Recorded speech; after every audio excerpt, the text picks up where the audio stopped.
El sonido del reloj de pared era lo único que se movía en la casa esa tarde. Tac, tac, tac, como si marcara algo más que el tiempo. Tenía entre las manos una hoja doblada, tibia aún por el sol que entraba por la ventana, y pensé, con una calma que me sorprendió, que hay mentiras que no gritan. Se acomodan despacio, como el polvo, y un día descubres que lo cubren todo. En ese momento entendí que confiar, a veces, es la forma más íntima de quedarse sola. Durante años creí que mi vida era sencilla, no perfecta, pero honesta. Vivía en la misma casa desde hacía décadas, una casa modesta con paredes que conocían mis rutinas. El café de la mañana, la radio encendida en volumen bajo, las plantas que regaba con paciencia. Había enviudado joven y desde entonces aprendí a hacer silencio sin sentir vacío. Mi hijo fue siempre mi mayor orgullo. Trabajador, responsable, con ese tipo de bondad tranquila que no necesita aplausos. Cuando conoció a ella, sentí alivio.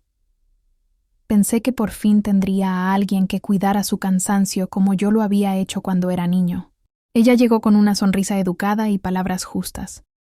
Nunca levantó la voz, nunca pareció fuera de lugar. Venía de una familia distinta a la nuestra, con otros hábitos, otras expectativas. No mejor ni peor, me repetía, solo diferente. Yo tenía algunos ahorros. Nada extraordinario, pero suficientes para sentirme segura. Había aprendido, con los años, que la seguridad no siempre es dinero, sino saber que no dependes de nadie para decidir qué comes o cuándo duermes. Aún así, mi hijo insistía en ayudarme y yo aceptaba solo lo necesario. Cuando ellos se comprometieron, quise estar cerca, ofrecer apoyo sin invadir, ser esa madre que no estorba, pero que está. Y cuando me pidieron ayuda para organizar cosas prácticas, papeles, tiempos, decisiones pequeñas, acepté sin pensar demasiado. Ella empezó a llamarme mamá, muy pronto. Lo decía con una suavidad que desarmaba. Yo lo recibía con cautela, pero también con esperanza. No quería ser la suegra distante que se protege detrás de formalidades. Recuerdo una tarde, sentadas en la cocina, cuando me habló de su padre. Un hombre enfermo, ausente durante años, ahora necesitado. Me habló de culpas, de promesas no cumplidas, de la necesidad de reparar. Yo la escuché en silencio, con esa empatía que nace de haber perdido antes. A veces, me dijo, solo quiero hacer lo correcto. Asentí. Yo también quería hacer lo correcto. Todo comenzó con algo pequeño. Una conversación interrumpida. Una frase que no estaba destinada a mí. Había ido a su casa para dejar unos documentos que me habían pedido. Toqué la puerta. Nadie respondió. Entré, como siempre hacía, anunciándome en voz alta. Fue entonces cuando escuché mi nombre, dicho en voz baja, con una familiaridad que me incomodó. No te preocupes, decía ella. Yo me encargo de eso. No supe qué era eso. No pregunté. Me fui con una sensación rara, como si hubiera cruzado una habitación oscura sin encender la luz. Días después, mi hijo mencionó algo que no entendí del todo. Un plan, una ayuda, una decisión que yo no recordaba haber tomado. Pensé que era un malentendido, hasta que llegó la carta. No tenía remitente claro, solo números, fechas, referencias. La leí varias veces, buscando una explicación sencilla. No la encontré. Fue entonces cuando pensé, por primera vez, que tal vez había confiado demasiado. Los días siguientes se volvieron extrañamente densos. Nada explotó de golpe.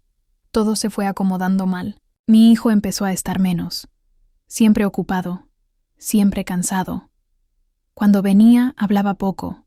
Miraba el teléfono con insistencia. Yo servía la comida como siempre, pero algo había cambiado en la forma en que la mesa se sentía. Ella, en cambio, estaba más presente. Demasiado. Preguntaba por mis papeles, por mis decisiones, por cosas que antes no le interesaban. Lo hacía con cortesía, con una sonrisa constante que no dejaba espacio para el conflicto. Es por tu bien, decía. Hoy todo es complicado, mamá. Yo asentía, pero por dentro algo se encogía. Empecé a notar detalles. Recibos que no reconocía. Movimientos que no recordaba haber autorizado. Un almuerzo que ya no podía pagar como antes. Pequeñas restricciones que llegaban sin explicación. Una tarde fui al mercado y conté las monedas antes de pagar. Nunca había tenido que hacerlo así. Me sentí vieja de una forma nueva, no por el cuerpo, sino por la ingenuidad. Intenté hablar con mi hijo. Elegí bien las palabras, cuidando no acusar. Le pregunté si todo estaba bien, si había algo que debía saber. Me respondió con frases vagas, aprendidas. Confía, me dijo. Estamos arreglando cosas. Confiar. La palabra volvió como un eco cansado. Las noches se hicieron largas. Me despertaba pensando en documentos, en conversaciones pasadas, en gestos que había ignorado. Repasaba mentalmente cada decisión, buscando el punto exacto donde todo se torció. Un día, al abrir un cajón, noté que faltaba una carpeta. No entré en pánico. La busqué con calma, como quien espera encontrar algo que se cayó. No apareció. Pregunté. Ella respondió sin mirarme a los ojos. La llevé para ordenarla, dijo. Te la devuelvo mañana. Mañana nunca llegó. Empecé a sentir vergüenza. Vergüenza de mi desconfianza. Vergüenza de mi silencio. No quería ser la mujer que sospecha sin pruebas, pero tampoco la que calla hasta desaparecer. La soledad cambió de forma. Ya no era la de antes, tranquila y elegida. Era una soledad con testigos. El descubrimiento no fue dramático. No hubo gritos ni revelaciones cinematográficas. Fue una frase suelta, escuchada sin intención. Estaba en la habitación contigua cuando ella habló por teléfono. No susurraba. No creyó necesario hacerlo. Sí, decía. Ya está casi todo listo. Ella no sospecha. Pausa. Y si sospecha, no entiende. Me quedé inmóvil. No por miedo, sino por claridad. Esa noche no dormí. No lloré. Sentí algo distinto. Una especie de orden interno, como cuando aceptas una verdad que ya sabías. Al día siguiente, revisé copias antiguas de documentos. Busqué fechas, firmas, detalles. Todo encajaba con una lógica que no era la mía. Había decisiones tomadas en mi nombre. Movimientos justificados como ayuda. Un relato construido para dejarme fuera sin que pareciera violencia. Por primera vez, entendí el alcance. No era un error, era un plan. Y aunque el poder parecía inclinarse lejos de mí, supe que aún tenía algo intacto, mi dignidad. No confronté de inmediato. No por miedo, sino por respeto propio. Me tomé el tiempo de ordenar mis pensamientos, mis papeles, mi respiración. Pedí copias. Hice preguntas neutras. Escuché más de lo que hablé. Busqué a una vieja amiga, alguien que me conocía desde antes de ser madre. Le conté sin adornos. Ella no me interrumpió. Hazlo con calma, me dijo. Lo que es tuyo no necesita ruido para defenderse. Seguí su consejo. Recuperé documentos uno por uno. Marqué fechas. Anoté conversaciones. No para vengarme, sino para entender. Mientras tanto, seguí siendo amable. Serví café. Sonreí en reuniones familiares. No porque fingiera, sino porque no quería que mi dolor tomara el control. Hubo noches difíciles. Momentos en que quise gritar, exigir, romper el silencio. Pero algo dentro de mí sabía que el verdadero cierre no vendría del conflicto, sino de la claridad. Preparé el momento con paciencia.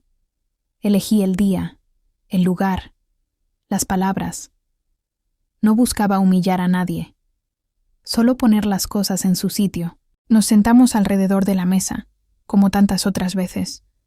El mantel estaba limpio, el café recién hecho. Nada indicaba que algo fuera a cambiar. Hablé despacio, con voz firme. Necesito que aclaremos algunas cosas, dije. Ella intentó interrumpir.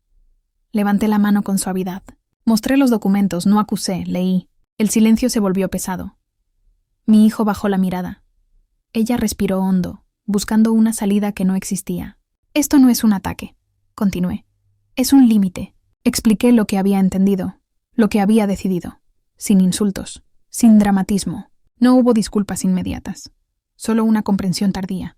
Cuando terminé, sentí algo parecido a la paz. No alegría. Paz. Después de eso, la vida siguió. De otra manera, pero siguió. Puse distancia. Establecí límites claros. Recuperé lo necesario para vivir con tranquilidad. Con el tiempo, mi hijo volvió a mirarme a los ojos. No todo se reparó, pero algo se ordenó. Aprendí que la confianza no se entrega por cariño, sino por coherencia. Que amar no significa desaparecer. Y que a veces la respuesta más fuerte es la calma. Hoy, cuando riego mis plantas, el reloj sigue sonando. Tac, tac, tac. Pero ya no me recuerda lo que perdí, sino lo que conservé. Mi voz.